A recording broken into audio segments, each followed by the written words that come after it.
Mais uma vez, boa noite.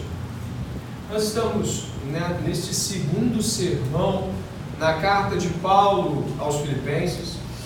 E na semana anterior nós tivemos a oportunidade de estar apresentando o plantio da igreja de Filipos. Nós estivemos diante dos desafios que Paulo enfrentou logo no começo dessa igreja. Então, caminhando pela história, 10 anos depois, Paulo, cerca de 10, 12 anos depois, Paulo se encontra preso em Roma, escrevendo a esta igreja e a esses amigos tão amados. Nós terminamos o último encontro de domingo passado, no verso 6, onde você pode olhar comigo, onde temos assim: estou certo de que aquele que começou boa obra em vocês há de completá-la até o dia de Cristo Jesus. Depois de orações pela igreja de Filipos, depois de súplicas, depois de agradecimentos e demonstrar todo o afeto, Paulo continua a sua trajetória. Mas é importante nós citarmos que o verso 6, ele termina com uma afirmação muito contundente, um argumento muito profundo, que afirma que Deus é o iniciador da obra daquela igreja. E de que apesar das algemas de Paulo, não seriam algemas de Paulo que impediriam que a obra de Deus fosse completada. Portanto, Deus é o começo da salvação de cada um. Deus é o meio, ou seja, o sustentador dessa salvação, e Deus completa a obra. Há de se crer aqui que Deus completa a obra e não depende de nós. Estamos acostumados a pensar que as coisas dependem de nós. Estamos acostumados a crer que controlamos as coisas. Quando lemos que aquele que começou a boa obra vai completá-la, isso deveria nos ser um porto de segurança. Ou seja, estamos seguros em Deus. Logo, ao pensar que a salvação é tal obra que não pode ser feita pelos homens, ela também não pode ser concluída pelos homens e também não pode ser derrubada pelos homens. Permanecemos em Cristo. Se você essa noite estiver em Cristo Jesus, já pode iniciar a audição desse sermão regozijando-se diante da presença de Deus e dizendo obrigado, Senhor. Porque esse sermão, essa noite, é apenas parte de uma obra que será completa. Não a obra consumada de Cristo, mas a obra que Cristo está fazendo em nós. Logo, se você tem Jesus Cristo, acalme-se em Deus essa noite. Mas submeta-se à palavra de Deus, para que Cristo seja glorificado em sua vida. Isso, é claro, derruba muitas coisas, sofismas ou ideias laterais no cristianismo, por exemplo, como o próprio catolicismo romano, que trabalha uma ideia de que fazemos obras e temos fé, e fazendo obra e tendo fé, sou salvo. Sim, Paulo nesse momento aqui não tem nenhum compromisso com isso, ele tem compromisso com a verdade é que Deus faz a obra. Isso derruba a nossa tentativa de controlar a nossa vida. E que bom que derruba. E que bom que podemos descansar em Deus essa noite. Portanto, e crendo assim, e tendo certeza de que Deus está trabalhando, tenha mais paciência com os irmãos também. Porque nós todos somos uma obra onde Deus está atuando e irá completar. Então tenha mais paciência com as pessoas difíceis, como eu e você, que estão repletas de dificuldades e que Cristo está trabalhando e vai completar essa obra. Então, nessa noite, libere paciência também, se o domingo foi difícil pela manhã ou durante a semana. Eu quero começar pensando, antes de abordar a temática que parte do verso 6, eu quero começar pensando com vocês no apóstolo Paulo. Existe um trecho importante em Romanos 16, 25, a qual Paulo faz uma importante e contundente afirmação acerca dele em relação ao Evangelho. Paulo vai dizer que o Evangelho é meu, ou meu Evangelho. Repare só, ora o Deus que é poderoso para confirmar vocês segundo o meu Evangelho e a pregação de Jesus Cristo conforme a revelação do mistério guardado em silêncio desde os tempos eternos. Existe algum problema aqui? Será que Paulo montou uma seita particular, a seita paulina? O Evangelho agora não é mais de Jesus Cristo, mas sim de Paulo? Lógico que não. Paulo, ele tem uma segurança muito completa de que a pessoa de Jesus Cristo está operando uma obra nele, uma obra segura e confiável, da qual o próprio apóstolo Paulo, se colocando diante de Deus, percebe que esse evangelho de Paulo, que é o evangelho de Jesus, é um evangelho que não fez uma síntese, mais ou menos assim: eu tinha Paulo, judeu, intelectualizado, então Paulo foi convertido.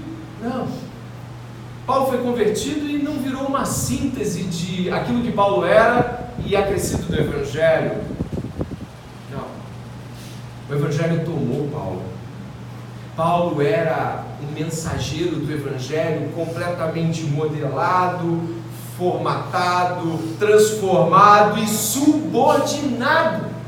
Ele não era o Jesus Cristo, mas pedia que o imitássemos tal como Cristo. Sua sujeição ao evangelho era tamanha que o evangelho lhe era seu tesouro precioso, ao ponto de chamá-lo de meu evangelho.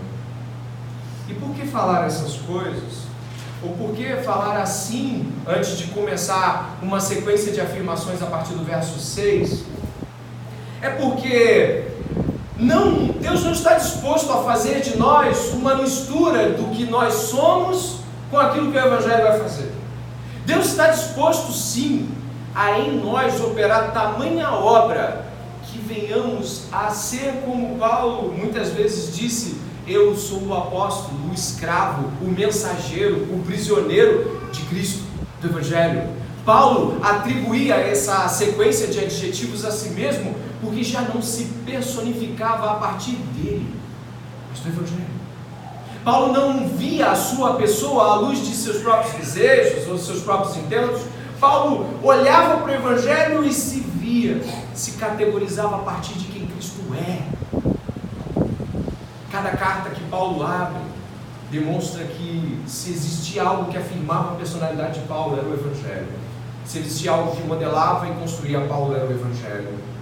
Logo, ao citar Paulo falando meu evangelho, não se assuste, não é um novo evangelho. É que Paulo foi completamente encharcado, tomado, absolvido, ganho. E glórias a Deus por isso.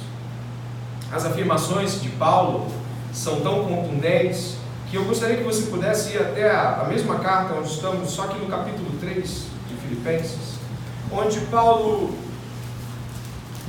faz afirmações sobre sua vida pregressa, e essas afirmações também deveriam trazer-nos consternação, contrição, envergonhamento e uma reflexão muito profunda. Capítulo 3, versos 7 e 8. Após Paulo afirmar sua história no judaísmo, e você olhando sutilmente o verso 4 até o verso 6, você vai ver o que ele vai dizer aqui, que ele podia confiar na carne. Afinal, olha aí o verso 5: fui circuncidado ao 8º dia, sou da linhagem de Israel, sou da linhagem de Israel, da tribo de Benjamim, hebreu de hebreus, ou seja, hebreu de pai e mãe. Quanto à lei, eu era fariseu. Quanto ao zelo, perseguidor da igreja. Quanto à justiça que há na lei, irrepreensível. Ou seja, Paulo poderia dizer: eu já tinha coisas, eu já era alguma coisa, eu já era algo que as pessoas queriam ser, eu era algo admirável a este mundo, eu não era qualquer coisa, eu não era um largado social, as pessoas olhavam para mim e viam alguém. Só que o verso 7 derruba o sucesso de Paulo. Mas o que para mim era lucro, isto eu considerei perda por causa de Cristo. Na verdade, eu considero tudo como perda por causa da sublimidade do conhecimento de Cristo Jesus, meu Senhor. Por causa dele, perdi todas as coisas e as considero como lixo para ganhar a Cristo e ser achado nele, não tendo justiça própria, que procede de lei, mas aquela que é mediante a fé em Cristo, a justiça que procede de Deus, baseada na fé. Olha o verso 10: que eu quero é conhecer Cristo e o poder da sua ressurreição, tomar parte nos seus sofrimentos e me tornar como Ele na sua morte, para, de algum modo, alcançar a ressurreição dentre os mortos. Não, ele não era uma síntese judaica cristã. Ele não era como nós gostamos de afirmar. Paulo já tinha tanta coisa, ele era um pensador, ele deve ter estudado na história dos hebreus, ele deve ter estudado na casa de Hilel, aos pés de Gamaliel, e ele poderia fazer uma sequência. Ele sabia Sócrates, Platão, ele conhecia tudo, mas era tudo perda, para que ele pudesse de fato entrar no Evangelho, viver a Cristo. Paulo precisaria olhar para isso e, em comparação, ver lixo. Ele não faz uma síntese, o melhor de dois mundos. Ele não faz como muitas vezes nós fazemos, que é observar o nosso contexto social e talvez criar caminhos entre aquilo que a sociedade julga por aprovado. Paulo radicaliza. Lixo, riqueza e valor. O que você faz com lixo? Na minha casa costumamos jogar fora. E dependendo até do lixo, nem mexe mais porque está fedendo. Amarra e joga fora. Paulo não quis olhar para o passado como se tivesse alcançado algo. Paulo não quis olhar para o que tinha como se tivesse ou fosse algo. O verso 10 é tão contundente que deveria ser lido no nosso coração sobre ele. Olha o verso 10. O que Paulo quer? Ele quer conhecer Cristo e o poder da sua ressurreição, tomar parte nos seus sofrimentos e se tornar como Ele na sua morte, para de algum modo, olha a suspeita de si mesmo, olha a humildade de si mesmo, alcançar a ressurreição dentre os mortos.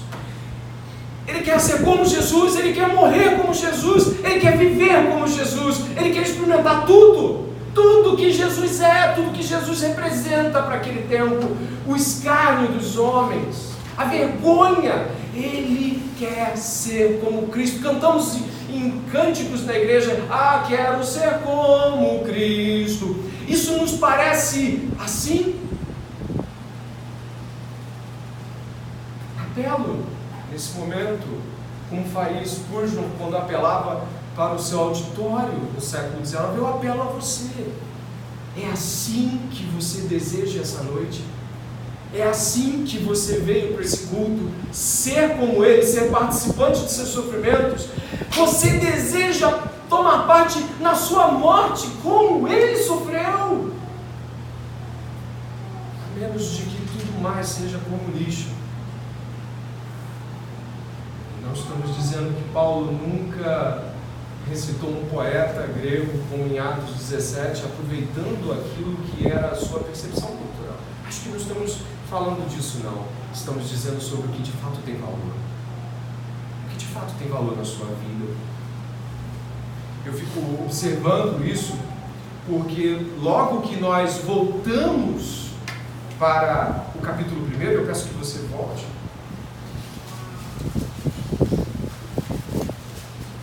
Nós vamos ter um prosseguimento desde o verso 7 até o verso 30, ou mais ou menos até exatamente até o verso 30, nós vamos ter uma iniciativa progressiva de Paulo em demonstrar de que todos os fatos, todos os assuntos, todas as circunstâncias, amizades, afeições, saudades, desejos, anseios, todos eles são lidos a partir do Evangelho.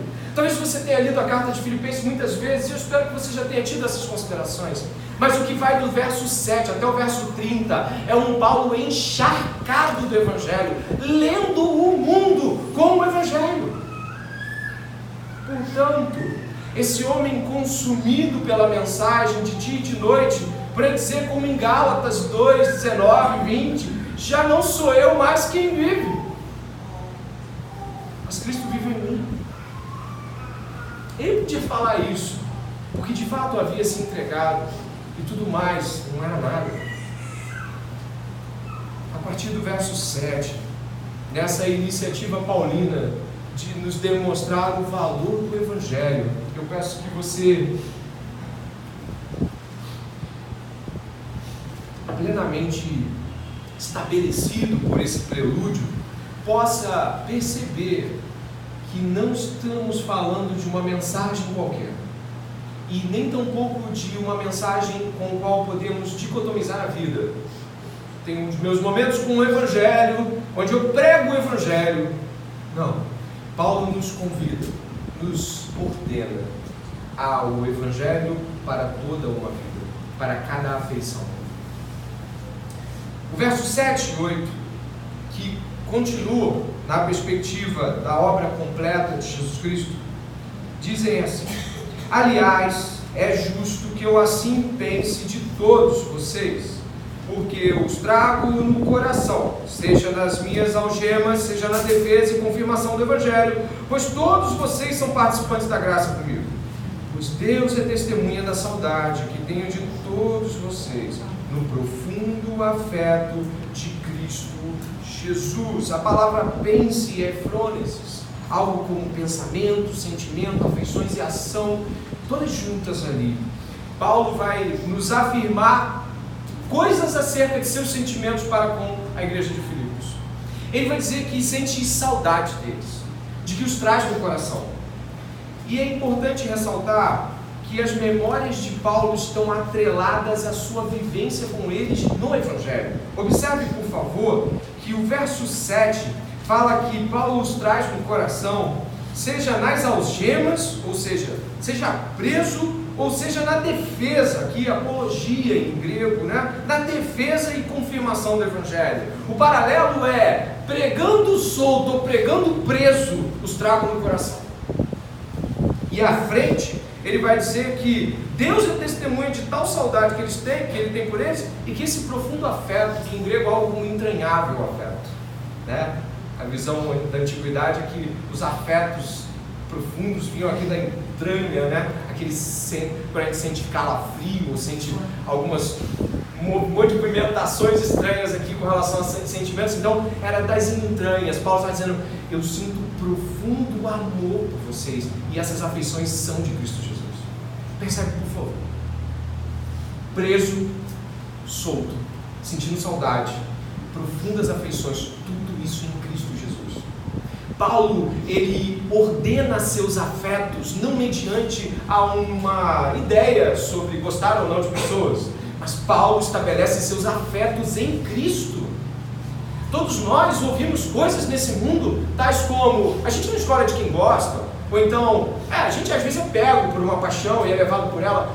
E eu não vou dizer que Paulo não era um homem como todos nós, suscetíveis às mesmas tentações, não é isso. Ele não é um super-homem, ele não está além das tentações, mas o que Paulo nos mostra aqui em sua carta é que ele ordena suas afeições por Jesus Cristo.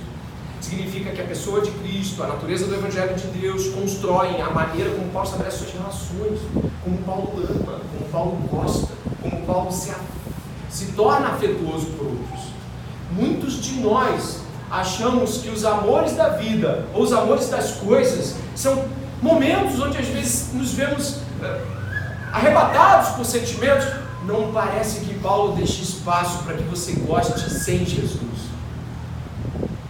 Não parece que Paulo deixa espaço, e aí nos torna ainda mais difícil a situação.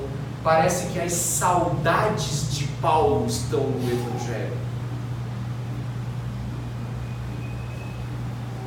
Isso pode parecer simples, mas muitos de nós não converteram suas saudades.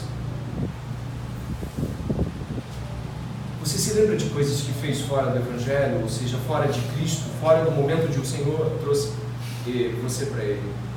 E muitos de nós lembram com saudades de coisas terríveis, de pecados que geraram prazeres de movimentos e relacionamentos e estadas que eram odiosos, mas sabe, até que foi legal.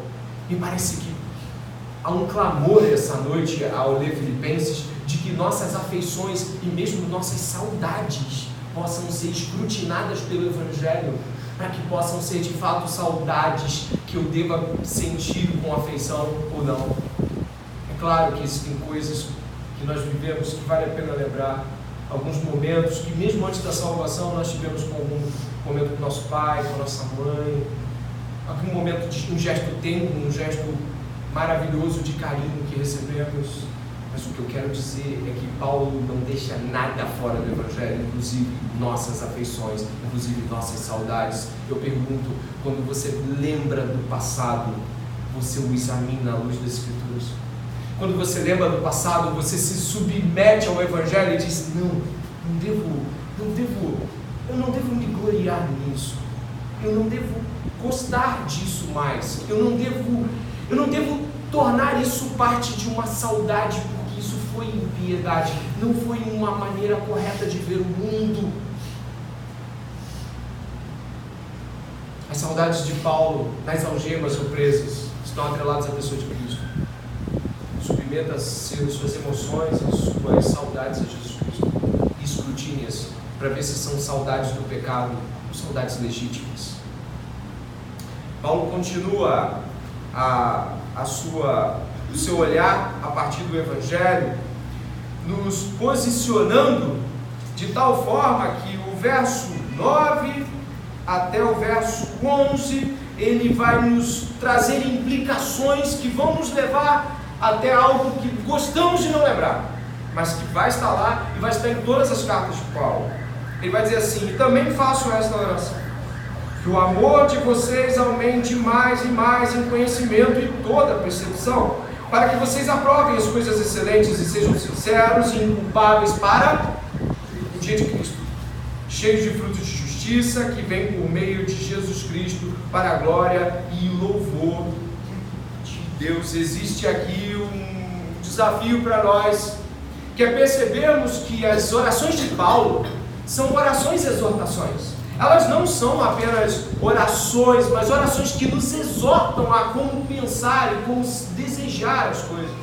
Paulo aqui faz uma oração onde o conhecimento desse amor que você diz que tem e a percepção desse amor que você diz que tem devem estar apontando para que você possa saber escolher e aprovar entre coisas ruins e coisas mais excelentes. Ou seja, eu amo Jesus. Pergunto, o amo Jesus tem se traduzido em escolhas excelentes? Eu amo Jesus tem te feito perceber as coisas de um modo aprovado?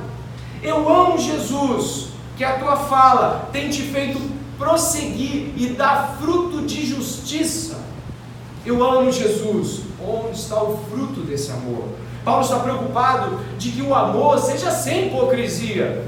Tanto é que ele vai dizer à frente de que esse amor seja sincero, para que estejamos aprovados diante de Deus. Logo, eu pergunto, quando diz, eu amo Jesus, isso cresce e amadurece de tal forma que escolhas, que atitudes e que o fruto seja maduro, um dia nós estaremos diante do Senhor. Kuzas Rushdun fala algo interessante em seu manifesto cristão, uma resposta ao manifesto humanista de 1933, que todas as coisas, pessoas e tudo mais que Deus criou devem se submeter a Ele ou serem julgados por Ele. Mas como isso? Se algo que você sente, pensa, ou seja lá o que for, não se dobra a Deus, será julgado por Deus. E julgado do jeito que você entende julgamento. Existem alguns trechos que nós deixamos escapar. Por exemplo, quem já leu, já tivemos aqui a carta de Tessalonicenses, todo o capítulo da carta de Tessalonicenses nos lembra o julgamento, o advento de Jesus Cristo, a segunda vinda de Jesus Cristo. Paulo exorta os seus leitores, seus amigos de Filipos, de que haverá um dia onde Deus julgará o mundo. um dia, o dia de Cristo Jesus, né? Aqui Atos 17:31 nos lembra isso, porque Deus estabeleceu um dia, o quê? Pode ler, por favor. Em que julgará o mundo com justiça, por meio de um homem que escolheu. Não existe exortação paulina que em dado momento não aponte para a ressurreição e para o dia do julgamento. Nós temos diversas afirmações de Paulo, há preocupação em Paulo em relação a isso. Ou seja, eu gostaria que você pudesse lembrar que Paulo está exortando essas pessoas a lembrarem que haverá um dia de julgamento, o grande dia do Senhor. Esse grande dia do Senhor é lembrado em outras cartas, onde podemos perceber, por exemplo, Romanos 2,16, no dia em que Deus, por meio de Cristo Jesus, julgar os segredos das pessoas de acordo com o meu evangelho. Mais uma vez uma citação paulina sobre o evangelho, uma perspectiva pessoal aqui de Paulo. 2 Coríntios 2,10, porque é necessário que todos nós compareçamos diante do tribunal de Cristo, para que cada um receba segundo o bem ou mal que tiver feito por meio do corpo. Paulo tem uma noção grave desse tribunal. Entenda, ser salvo em Jesus Cristo não nos tira o olhar de que todos comparecerão perante o tribunal de Cristo. Se por um lado você que não tem Jesus e está sentado aqui, deve olhar para esse tribunal hoje tremendo de medo, porque se você não tem Jesus Cristo, o seu julgamento é para a morte eterna. Por outro lado, os santos, os salvos, os eleitos de Deus têm nesse julgamento o desejo de comparecer com boas obras feitas em Cristo Jesus. Paulo está os exortando de que se apresentem de tal forma irrepreensíveis. Parece tão distante, não? Seja bem sincero, não parece distante. Quando falamos de tribunal de Cristo, não parece algo que vai acontecer num dia quase mítico, né? Quase que... Não, está mais perto do que quando começamos. E não há ninguém aqui que saiba quando vai morrer, o que torna as coisas ainda mais intensas e vívidas. Qualquer um de nós que essa noite não se apegar a essa doutrina, certamente se arrependerá, quer seja para ser julgado para a condenação eterna, ou para não apresentar os frutos que poderia ter apresentado caso acatasse a ordem do Senhor hoje. Eu penso contigo de que Jesus Cristo fez uma obra completa, a obra consumada de Cristo. Ela está completa na cruz e na ressurreição, e não há mais nada que possa ser feito para que alguém seja salvo. Tudo está feito por Jesus Cristo. Amém. Mas quando um santo realmente entende sua condição, ele compreende que ele é agradecido diante de Deus, ele deseja as obras de justiça, ele deseja ser santificado por Deus e busca essa santificação, ainda que seja uma obra feita pelo Espírito e pela vontade de Deus. Logo, eu conclamo como Paulo fez: vamos entregar a Deus obras de justiça. Santifique-se, busque a santificação, busque ser de fato alguém irrepreensível, um modelo para os fiéis. Eu penso aqui hoje que pode haver pessoas aqui que até mesmo podem olhar para os demais cristãos ao seu redor e se veem aprovadas, mas essa não é a ótica. Jesus, nesse sentido, é a ótica da santificação. Por favor, irmãos, que hoje você reconsidere a sua busca por santidade ao Senhor. Nós caminhamos, e Paulo aqui então, na sua exortação quanto ao dia de Cristo, nos aponta a necessidade de uma busca contínua por obras de justiça, não obras que nos justifiquem, mas obras dos justos, como estudamos hoje de manhã no nosso catecismo, obras que sejam tal como uma árvore que fincada no chão dá seus frutos. A árvore fincada no chão, ou seja, as raízes dessa árvore foram plantadas pelo Senhor Jesus. E o que brota dessa árvore, o fruto que brota dessa árvore, é uma obra inevitável daquele que foi justificado pelas obras de Cristo Jesus. Portanto, se você é salvo, é inevitável que o Espírito Santo esteja operando tais obras. Ainda que alguma resistência no sentido de uma incompreensão ou de pecados que santos também cometem, mas existe uma obra em andamento, os frutos estão aparecendo. Se você não tem Jesus Cristo, você não tem obras para apresentar sobre ele, você não tem nada mudando mesmo, e se tiver mudando sem Jesus, é moralidade barata, religiosidade, não é Cristo. Vai cair em algum momento, a igreja vai perceber. Todos nós compareceremos diante do tribunal de Cristo. O pastor André e vocês, todos comparecerão. Quando o Apocalipse cita isso, diz que céu e terra fogem, em uma metáfora para dizer que não se achava nada que estivesse digno ou aprovado diante de Deus, ou mesmo se sustentasse diante da poderosa presença do Senhor. E diante do trono branco, onde todos nós compareceremos, eu peço que você, e mais uma vez eu clamo, que considere essa noite para que você possa reconsiderar os seus passos. Paulo segue.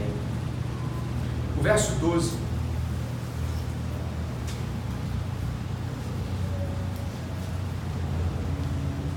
Eu gostaria de chamar o verso 12 pelo verso 18. Eu gostaria de nomear essa perícope do 12 até o 18 de que importa. Eu gostaria de pensar, que importa? Como assim, que importa? Como Paulo consegue nos apresentar algo tão tremendo aqui? Ele vai chegar agora e vai dizer assim, o que importa? Qual o problema? O que importa? Mas que importa é esse de Paulo? Do verso 12 ao verso 18, ele nos leva a acreditar que circunstâncias da vida não são uma ótica certa a qual se medir a própria vida. O verso 12 diz: quero ainda, irmãos, que saibam que as coisas que me aconteceram têm até contribuído para o progresso do Evangelho, de maneira que toda a guarda pretoriana e todos os demais sabem que estou preso por causa de Cristo. Ele está jubiloso. E os irmãos, em sua maioria estimulados do Senhor com minhas algemas, ousam falar a palavra com mais coragem. É verdade que alguns proclamam Cristo por inveja e rivalidade, mas outros o fazem de boa vontade. Estes o fazem por amor, sabendo que estou incumbido da defesa do Evangelho. Aqueles, porém, pregam Cristo por interesse pessoal, não de forma sincera, pensando que assim podem aumentar meu sofrimento na prisão. Que importa? Uma vez que de uma forma ou de outra Cristo está sendo pregado, seja com fingimento, seja com sinceridade, também com isso me alegro. Sim, sempre me alegrarei. Que importa? Imagine uma conversa assim. Diga, o que está acontecendo? Por que você está assim, abatido? Você está preso? Você está torturado? Você está passando por necessidade? Está nu, com frio, com fome? Qual é o seu problema? Isso. Mas a pergunta é, o Evangelho está avançando? Pode parecer insensível, mas Paulo está aqui completamente personificado pelo Evangelho. Eu acho que Paulo nos perguntaria, vem cá, você está sofrendo? Me conta o seu sofrimento. Nossa, eu sou empático com o seu sofrimento.